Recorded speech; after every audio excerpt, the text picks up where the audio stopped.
Hello, and welcome to the Sleeping Dragons podcast. My name is Tucker, and I am here with my friend Dylan. Hello. And today we are going to be talking about Lies of P. But before we get into that, we'll talk a little bit about how we're doing. Yeah. Do you want to start? Sure. I think I always start this. You never start it, is all I'm saying. There's just, Really? something about here. I'm pretty sure if we went back through every episode. But anyways, I'm going to go first anyways, because I'm just better than you. Okay. Yeah, of course. Me, I haven't been playing Foxhole as much, because after that last episode, the regiment I'm in is on a break war, so I'm taking a break from it as well.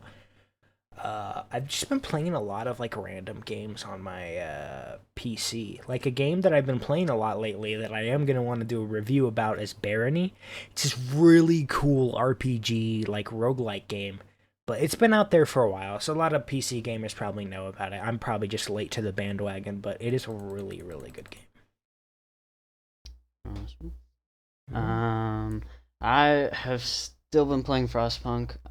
It's given me a bit of a scare. I've had my game crash at the same spot on this scenario 3 times. Oof. And my save files got corrupted for a moment. I fixed it for now, but we're gonna hope it works out because I do want to finish this game.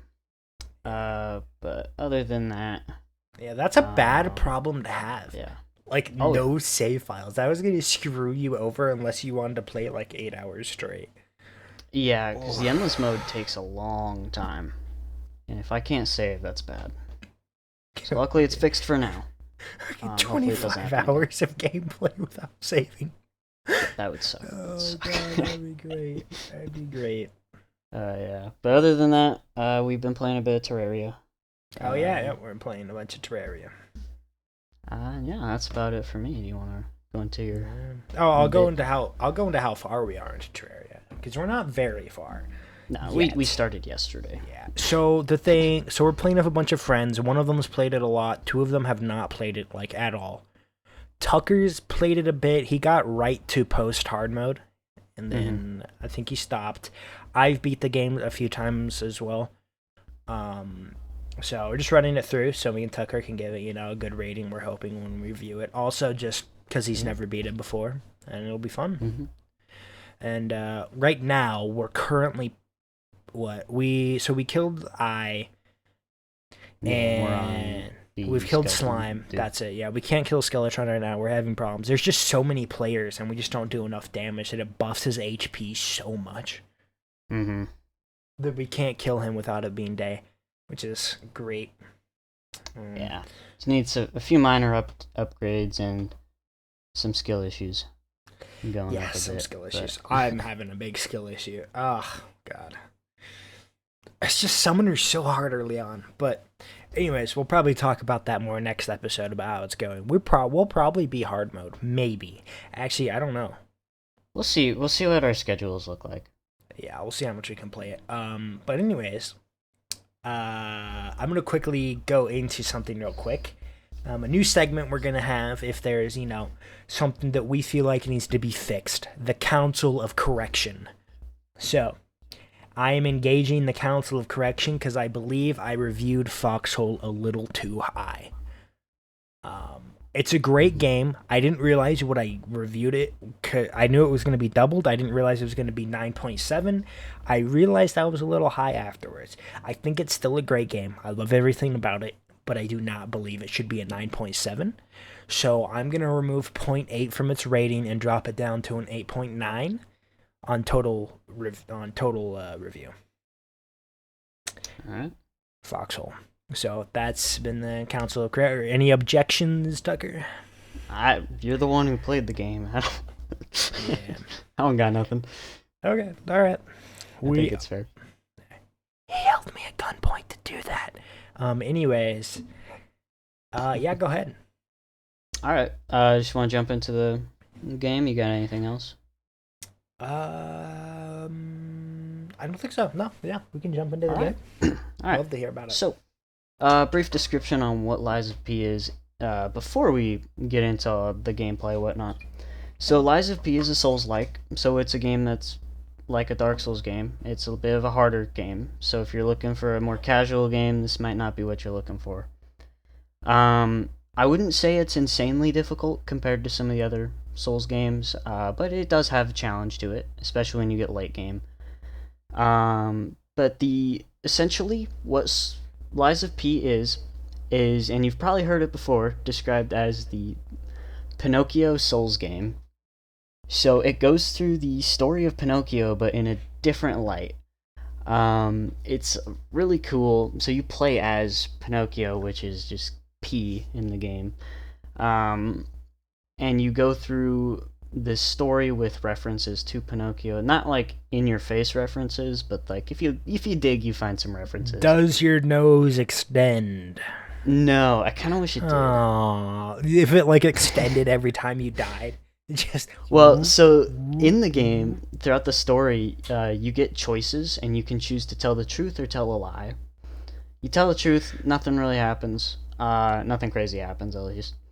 But if you lie, you get like a prompt message, like the springs are turning, stuff like that. So, essentially, the more that you lie in the game, the more human Pinocchio becomes.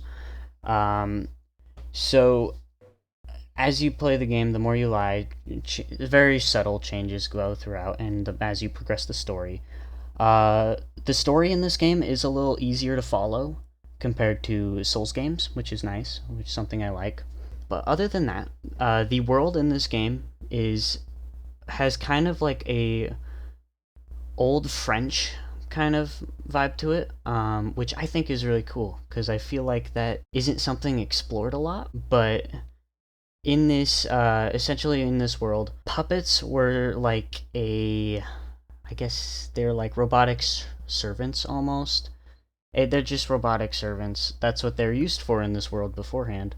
And then something ended up happening and they went rogue and killed everyone. So you do play as Pinocchio, who is a puppet, but he is not corrupted by the madness of it. What made the puppets go insane? So I don't honestly remember. It's a really complicated. You kind of have to dig to find that out. Okay. There was a. So wait, the world's just made up of puppets and like humans and other people. So humans made puppets, which are just essentially robots. Okay. And they just kind of did the servant work. So. Oh, okay. So they use them like slaves, basically. Yeah, in a way, they have absolutely no like feelings or anything. There's not AI. They're just robots. Okay, they're just there, so they're not there. Like getting hurt by it, but. Yeah. Yeah. So I think the reason they went mad, there was something with the Puppet King that made them go crazy. I don't remember why. It's a little complicated, but it's very cool. So these puppets, they do have like human-like, I guess, appearances. They're not like entirely like lifelike, but they've got, the standard human stature. At least most of them. And so throughout this game, you, at the beginning of the game, go through this area. You kind of, you go through tutorial stuff. They introduce you to the world. And you're kind of tasked to find Geppetto, who is your maker. And if you know the story, Geppetto is a big character in it. And you go until you find this big hotel, which is Hotel Krat, and that's kind of your hub area. And so your hub area has a ton of different characters. You got like your weapons person and whatnot. And so in this game, it's very similar to Souls games. They have a currency that you level up your stats from. In this game, it is Ergo, which Ergo is like a life force almost that you can get out of killing things. So in a way, the puppets are alive, quote unquote, but I don't really know in what way. I couldn't tell you. It's just a little complicated. So like they kind of got souls, but don't have them at the same time. Yeah, it's a little confusing. It's just one of those things that's kind of hard to explain. I wouldn't let it turn you away from the game. But so one thing I do like in this game compared to like some of the older Souls games is there are no level requirements for weapons, which I think is cool. I like that a lot because a lot of the times when I'm playing through like Dark Souls things, like Dark Souls games, it's like, oh, I found a cool weapon. Oh man, I need 30 levels to wield it though. It's like, well, I ain't using that anytime soon. Which sucks. Whereas in this game, it's not like that. You kind of just pick it up. Oh man, this is cool. Let me try it out. With that, I think the weapons are very unique and they fit the world, which I think is really cool. So, like, are there like a bunch of different weapon types? So I wouldn't say a bunch. So they've got like the standard weapon types, but I would say there's probably close to like 50 different weapons throughout the game. Not all of them are amazing. And I mean, not all of them are like the most unique thing ever. But I think there's some very cool ones mixed in. But yeah. Do you have any like questions based from an outside standpoint based around this game? So what's like the Souls like of this? Like the Souls like part? I'm assuming is there like some form of campfire that you go to rest at and Yeah. upgrade weapons or something? Yeah. So when it comes to weapons, there's an NPC in the hotel, Eugenie. She upgrades weapons. One thing, going off that, one thing that's really cool is weapons are split into two parts. You have your handle and your blade. You can interswitch any handle onto any blade and change its stats. So you can make like a weapon better with balance, which is one of the stats. The main stats are balance, technique, and the other one. I don't remember the other one's name. Sorry. But basically, you can use these blades. You can switch them, and it'll change how you swing that weapon, and it'll change its stats, making it better with a certain stat requirement. You can make some very goofy combinations. You can make like this giant axe's handle and then have a little dagger on the end of it. There's some very goofy things you can do. I know. That's a cool thing. I like that. It is cool. I think it's really fun. But yeah, other than that, there are kind of like a bonfire thing throughout it. There are these stargazers that you can find. And they're essentially just a bonfire. You teleport between them, whatnot. And then so the Souls-like part of this game, it has your common like Souls-like damage or like not damage, dodging. Wait, sorry. Before you get to that, this might be a big spoiler warning. I don't know, but I was looking it up to try and see. It says the king of puppets. Apparently, he used communication via ergo waves, and Vingini or whoever that is surmised that the king of puppets was using these ergo waves to order the puppets to attack humans. Yes, that sounds about right. Okay, because that's what I said for me. Because that looks like that's how what did they call it? The frenzied happened. The puppet frenzy. The puppet frenzy. I was gonna say puppy frenzy.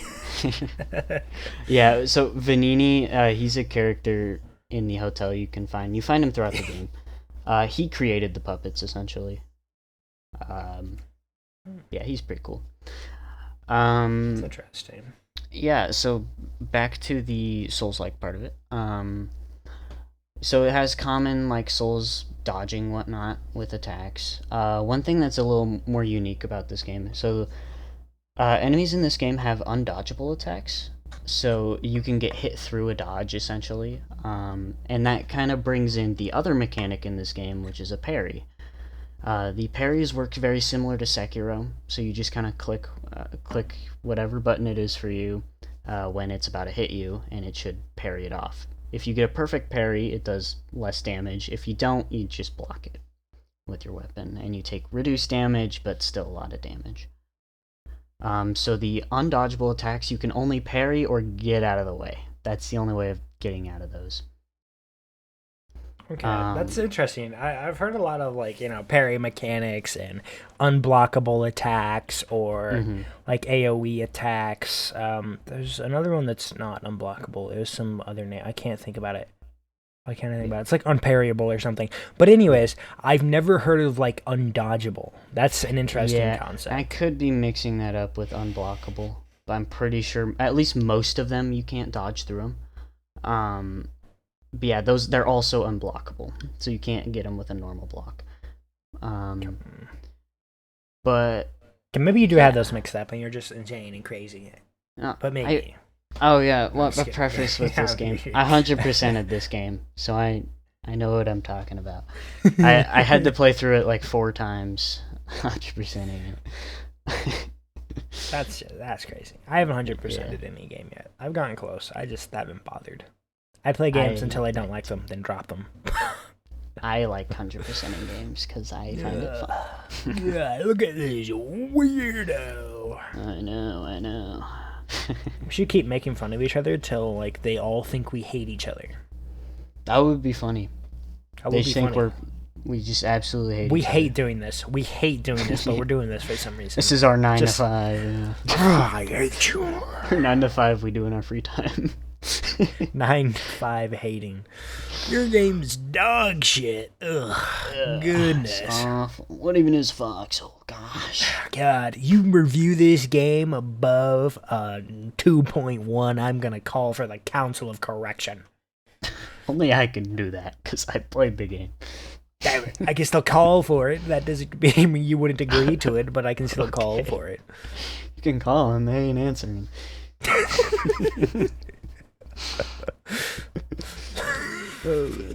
Yeah, I've lost where I was. To be honest. So undodgeables. That's just a unique kind of attack that they can have. But yeah, so one thing I did when I first played through this game is I kind of ignored the parry mechanic because it's kind of hard to get used to, especially when you've not played a lot of Sekiro, and you're just not used to it. But after playing through the game and then entering New Game Plus, I learned very quickly that I should learn that because it's very important. It helps a lot. Another thing that's a little different from Dark Souls games is so in Dark Souls normally enemies have a stance break where you can then riposte them.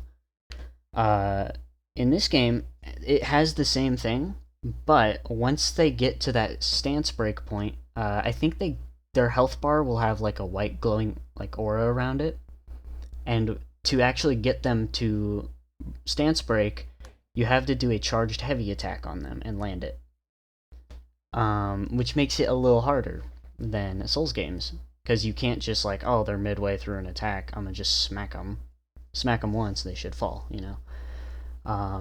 In this game, you actually have to like, oh, I gotta get a charge attack because that stance break will wear down over time, so you don't have all day to get that, and you want those. Those riposts do a lot of damage. Very helpful. But yeah, other than that, that's kind of more gameplay wise. Again with the world thing, I don't know exactly what era. It's kind of got like a Victorian era feel to it. But like a little more advanced because I mean it's a fantasy world. But I think it's a very unique thing. I mean a lot of the Souls games just kind of have a medieval kind of feel to it, and I think it's a very interesting approach to it because it gives the world more depth in my eyes. Makes it more interesting to me. Wow, that is interesting. Yeah. Okay. Sorry, I'm just reading up on like the stuff in this game and like the lore about it, and I'm like, what? It's got some crazy lore. It's cool, and I love that it like represents I like thought the the king- Pinocchio stuff. I thought the King of Puppets was the final fight, but Oh no, It's- he's like midway it's through the game. Carlos. Carlo? Yeah. I guess- Big. I guess I spoiler. shouldn't say anymore in case there's Yeah. big spoiler. Yeah, sorry. Yeah, don't say too much. Yeah, don't say too much. Also, Dude, I kind of want to play this game, but it's a Souls-like, so I don't want to go through that pain. I'd go through it with you if I could, but there's no co-op in this game. Yeah, sadly. Another thing with kind of the, I guess like with attacks whatnot. So Pinocchio, at the beginning of the game, you kind of realize he's got a prosthetic arm on his left hand. He is a puppet, but he has like a metal arm on his left hand. Um, at some point after you save Vanini, he has like the shop kind of thing where you can get your prosthetics. So different prosthetics do different things. I think the first one that you get is a grapple thing, so you can grapple enemies and pull them towards you. If they are grappleable, that is. I honestly, throughout the prosthetics, I didn't use them much. There's some really cool ones. You can get some that like do decay damage, electric, fire, whatnot.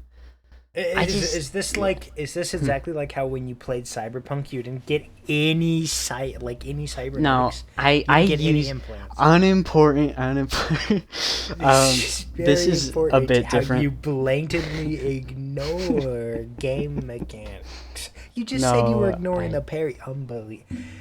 Chat, Well, that's get because a I load of wasn't this guy. used to I it. just said chat. Don't just say chat. We don't have a chat. If you're gonna say something like that, say viewers at least, or listeners, or something like that. At least I play the game with all the mechanics. I do, if you let me get into it. So essentially, there's like around like 7 to 10 different prosthetics, but the reason I didn't use the prosthetics very much was because they're not good. Like, they just kind of suck, so there's not really a point to using them, at least in my eyes. Really, like, I just find them really hard to work in when, like, doing attack combos, and even then, they don't do a lot of damage, they don't do a lot. So I just didn't really find them useful. And the thing with parrying, the reason I didn't utilize parrying was because it was very different, and I could not get used to it. So I pretty much just was like, okay, well, I'm good at dodging, so I just dodge. And I played through almost the entire game just doing that. Yeah, the switching point was the final boss, because if you're not parrying on the final boss, you're cooked. You're dead. Like, you're not winning. I do recommend learning it. It's a very good mechanic to know.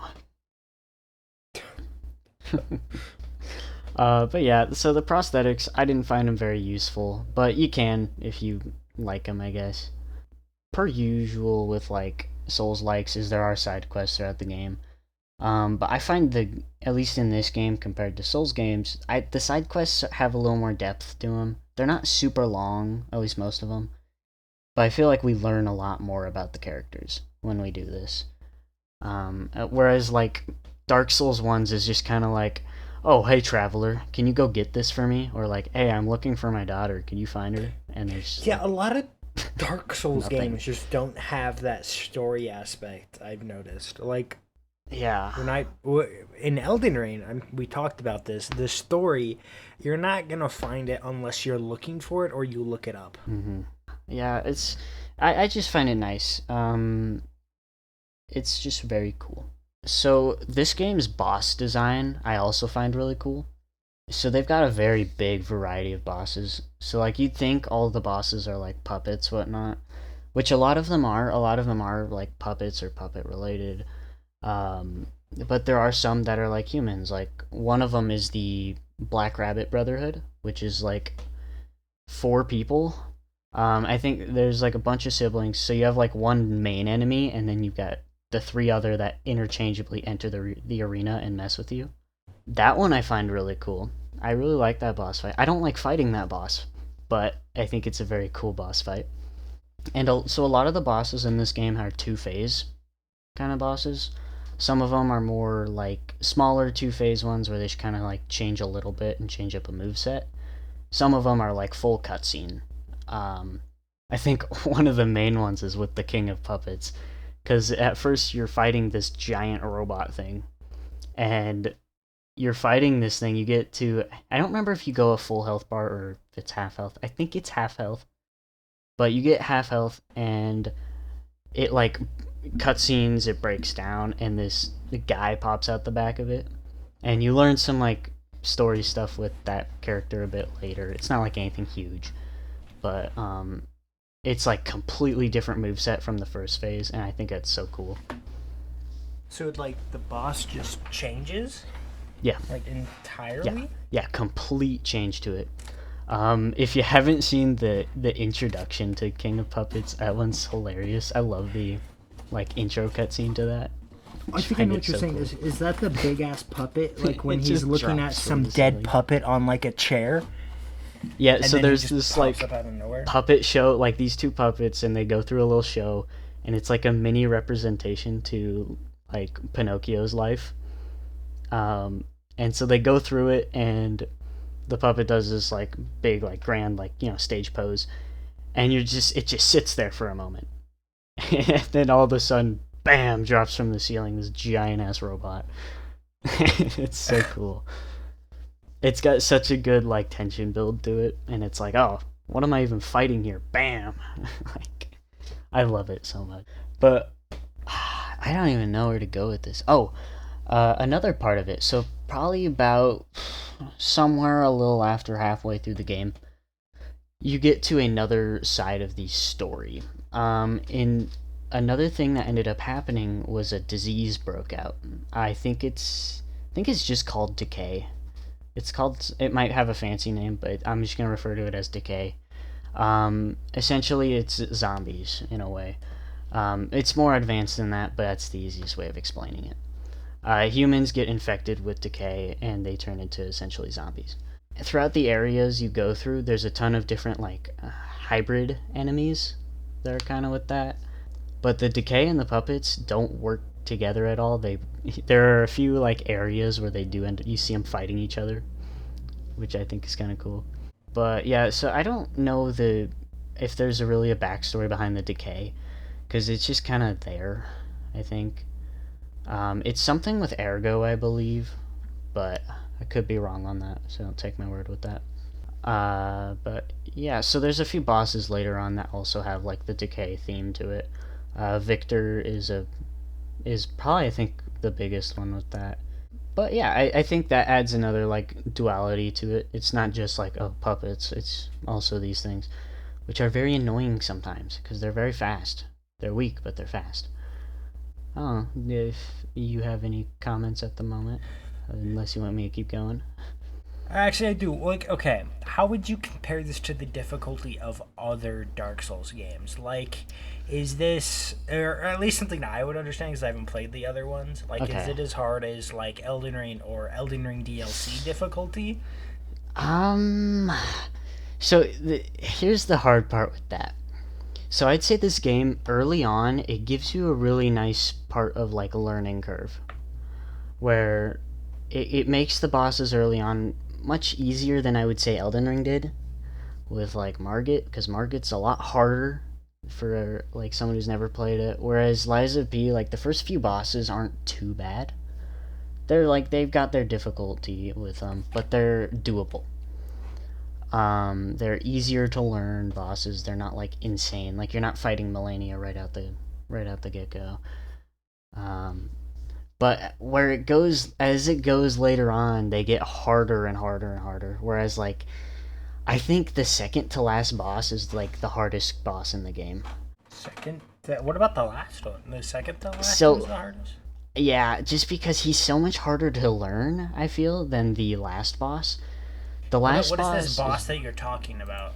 What's his name? Or is it bad to say? Spoiler warning. Because if then, don't tell me. It's not bad to say. I don't remember exactly his name.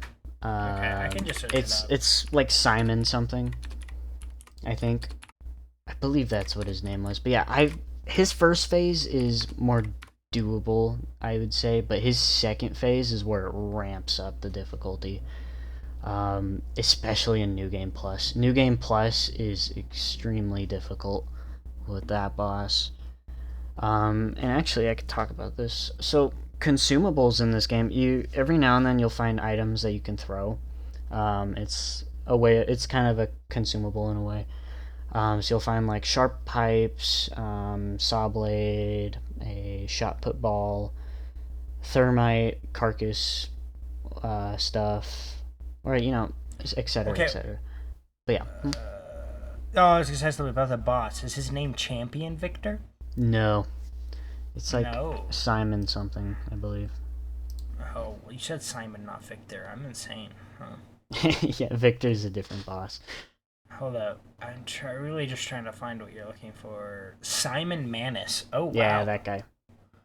Yeah, his second phase is rough. It says he's the final boss. He can be, depending on the ending you get. Okay. That you choose, I guess. I'll go into that in a second. In this game, you can use these consumables, and in my eyes, they're a little broken. If you overuse them, they can kind of shred bosses a bit, which I don't necessarily like, but also it's very useful. You can hold a lot of consumables, and you can go as you progress. You can get more and more as you progress. Uh, Simon Manus was really tough, especially New Game Plus. New Game Plus, I had to have a full inventory of consumables. I'd have to go through his first phase and try my best to not get hit a lot. And then second phase, I would just have to get him I think I'd have to get him half health. He's a full health bar boss change, So he's got 2 full health bars. Second phase, I'd have to give him half health and just spam every consumable I had and hope to kill him. Because he is insanely difficult phase 2. Especially in New Game. But yeah, so consumables are a little broken. I kind of think they should be toned down a little bit. But I think it's also kind of fair because it gives you a little leniency with bosses. One thing that's nice with the shot put ball is if a boss is in their stance break zone thing, so like they have that white thing around their health bar, you can throw a shot put ball and stance break them with it instead of doing a charged attack, which is insanely useful, especially on those faster bosses or ones that are just harder to get in front of and do that. Yeah. That's just a good little tip. But yeah, another mechanic of the game. So Pinocchio, in his chest, he has like an artificial heart, and that's what makes him, I guess, able to turn human. It's called the P organ. But you can get quartz, which is a consumable item, and you can actually level up different things for your P organ. And it's just like little buffs here and there, like you get an extra healing thing, or you do a little more stance damage. You can hold one more consumable slot. Little stuff like that, but they add up to being very important. But yeah, I guess talking a bit about endings to kind of. Yeah, so I have a question about this one boss. Actually, Yeah. I think I'll just let you go because I think you're going to bring up this boss anyways. I think. So a little bit. This guy doesn't have too much to deal with, so I just ask a question. The nameless puppet? Yes, so that's the technical last boss. So with the ending, so Simon Manus, once you kill him, you go into this area and I won't say what the ultimatum is, but you're left with an ultimatum. Oh, okay. I think I see what the ultimatum is. Yeah. So if you pick the wrong choice, does the boss get harder? Not necessarily. So depending on the choice you choose, you have the option between the bad ending and the good ending. Or quote unquote bad ending and quote unquote good ending. It depends on how you see it. I guess not really. They are bad. But okay. If you choose the bad ending, which as you're playing, it's a pretty obvious bad ending. You end the game right there and you go into cutscene of the end of the game. But if you choose the other ending, the other option, you fight Nameless Puppet. I kind of want to spoil this now because it's kind of. Might as well just say massive spoiler warning. Yeah. If we're gonna say this is gonna be about at least probably 7 minutes long, so I'd skip ahead. Yeah, I'll try to go through it quickly. I know how long 7 minutes is on the timer thing, so starting now, I would start skipping. All right. So essentially, your bad option, you leave with Geppetto and you go back to being a normal puppet. You lose all your humanity and everything. The other ending, you go against Geppetto, and Nameless Puppet also has a P organ, and Geppetto uses him to fight you. No, he doesn't have a P organ, but Geppetto wants to get your P organ because Geppetto is your father, technically. And so that P organ turns something human, and he's trying to get his son back, which is Carlos. You are technically Carlos in this game. So basically, Geppetto goes against you and uses the puppet to fight you. Once you killed, or I don't remember if it's a full health bar. I think it is. Once you do the full health bar, you get a cutscene. Pinocchio cuts the head in half, and essentially Geppetto loses grasp of the nameless puppet. Whereas he was originally just trying to injure you and not kill you, the puppet is now trying to kill you. And yeah, should I go through what the ending is for that? Yeah, might as well. You're good. You still got like a lot of more minutes before. Okay. So the ending with that is a huge spoiler warning with this. Geppetto ends up in the cutscene once you kill the puppet. Geppetto basically jumps in front of you and gets killed by the nameless puppet because he realizes that it's trying to kill you. And he doesn't want it to kill you. And so it's kind of this last saving grace for Geppetto. Afterwards, Puppet is gone, and the game ends. Essentially, that's it.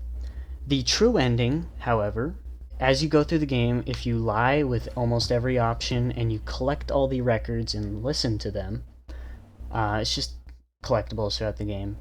You'll get more and more human. So first, Pinocchio's hair will get longer, which is a sign of being more human. And at a very specific standpoint in the game, if you choose the right option, his hair will turn gray, which shows that he is fully human. The only difference between the true ending is you get a small little cutscene with him and Sophia at the end, which Sophia is the lady that levels you up. So it's not a huge difference, but at the end, if you get the true ending, Pinocchio does become human. So that's good. Yeah. So that is the complete ending of the game and talking about the endings. And I will say Nameless Puppet is a pain in the ass to fight sometimes, but he is a really fun one because he has a really good rhythm. And if you learn his rhythm, he's a lot of fun to fight. I would easily say he's my favorite boss. I'd love to fight him again. Good. I know you said the boss fight was really. I know you were saying it was incredibly hard. I remember you talking about that a lot. So it is, but it's also kind of a learning curve. So he's really hard, but as I said, he has a really unique rhythm to it. So once you kind of get the rhythm of the attacks, it gets easier and easier. Okay. So I have a question based on most of the bosses in this game. How hard are they compared to I know, stupid comparison, and comparing games, I don't like it, but how hard is he, in comparison to, Radon? I'd say DLC Radon. Harder. DLC. DLC Radon's easily harder. Okay. I would say that Nameless Puppet and Simon Manus, actually, even the lady before him, I forgot her name. I would say mostly bosses past Victor are, I would say that they are more DLC. If I would compare them to Elden Ring DLC bosses. Where they are they're difficult, but I feel this game has a little more rhythm to it. Okay, they're difficult, but it's not quite as easier to learn than Elden Ring DLC bosses, because the DLC bosses I find really hard to learn, very spontaneous. Whereas this game, I feel like they're a lot easier to kind of get their rhythm of attacks. Yeah, I do like this game. From a standpoint of Souls games, I like this game more than Elden Ring. Elden Ring is a very good game in my eyes, but I just like this game a little more. Not saying it's better, but I like this game a lot. I love the feel of this game, the atmosphere, and all that. But yeah, I don't know if you have any comments so far about anything else. I don't have anything. I've kind of hit a lot of it, kind of shotgunned the whole game. Good amount. Yeah. If you guys are just returning, I believe we said this. I think it's been about 7 minutes, or in about 30 seconds it'll be 7 minutes. But if you guys are just coming back after we said the skip 7 minutes, you didn't mention us. We were just talking about the final boss, some of the story, how the boss plays out and stuff. So, you didn't miss a whole lot. Just didn't. A lot of spoiler stuff was said, so that's why. Yeah, mainly just story spoilers. Are you ready to review? I would say so. I would say so. Now, if you want to start, if you have any comments on. Oh yeah, we did a little comments thing for the other person. I forgot. Mm-hmm.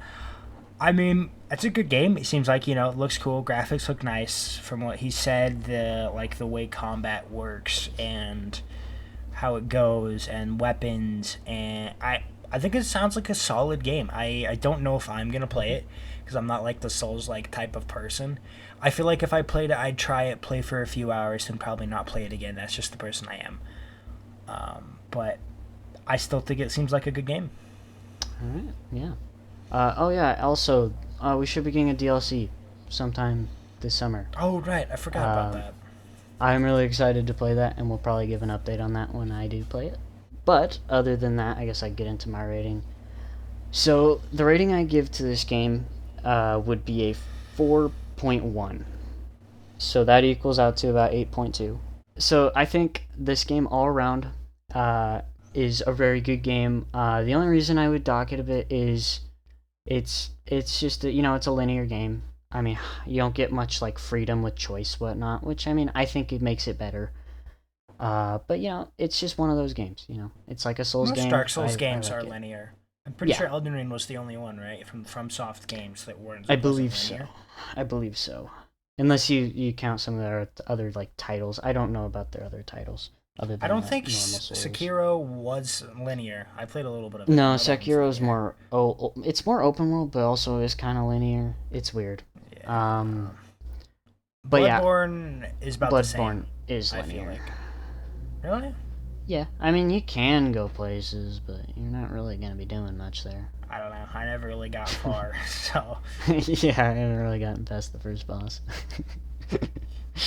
Listen, it's hard. I 100% it. You can do it. I believe in you. I'm too busy playing my fun Barony game. You do Not that. really. I was playing Terraria, but. But yeah, I can't give this game higher.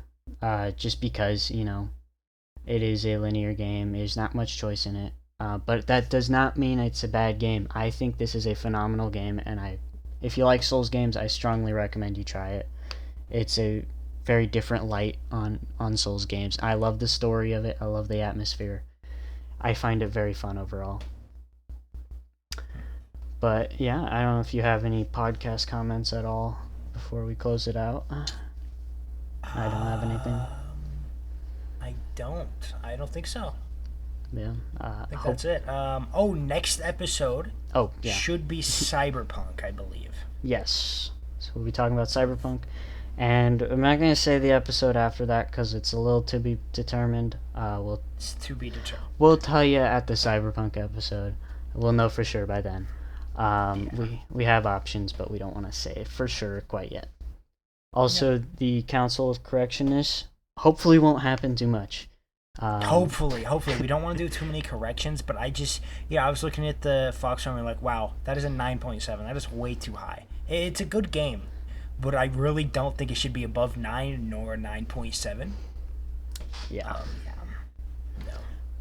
But yeah, anyways. Even where it's at right now at 8.9 is generous, but it is still a great game. So, sorry, go ahead. Yeah. All right, I was just going to close that real quick. We can close it out. If you made it this far, please tell us. Helps a lot. Also, with any feedback, whatnot, we are open to feedback. But in that case, we're going to be closing out. So, thank you for listening, and goodbye. See ya.